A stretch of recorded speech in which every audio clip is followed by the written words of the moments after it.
एक घना और रहस्यमयी जंगल, जहां सूरज की किरणें भी जमीन को छूने के लिए तरसती हैं। एक शिकारी शिकार की तलाश में भटकते हुए अनजाने में मौत के करीब पहुंच गया।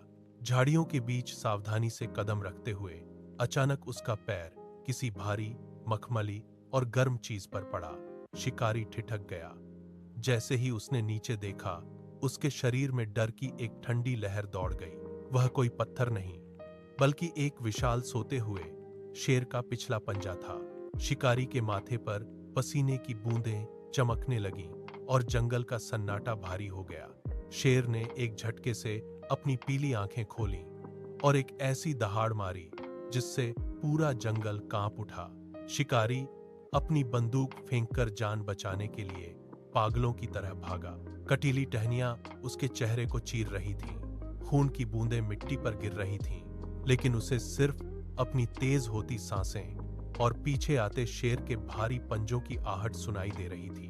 भागते भागते वह एक गहरी खाई के मुहाने पर जा पहुंचा। आगे मौत का गड्ढा था और पीछे साक्षात यमराज रूपी शेर। शिकारी का दिल कानों में धड़क रहा था। शिकारी ने कांपते हुए अपनी आंखें बंद की और पूरी ताकत से चिल्लाया, हे भगवान, इस शेर को एक ईसाई बना दो। अचानक दहाड़ना बंद हो गया। शिकारी ने डरते हुए एक आंख खोली। शेर रुक गया था।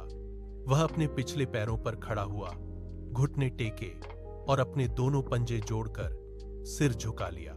ऐसा लगा जैसे जंगल में कोई दैवीय शांति छा गई हो। शिकारी को लगा कि उसकी जान बच गई है।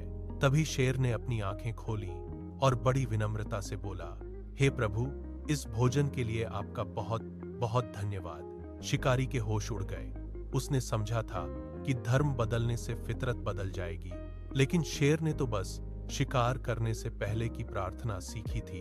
इरादे अब भी वही थे।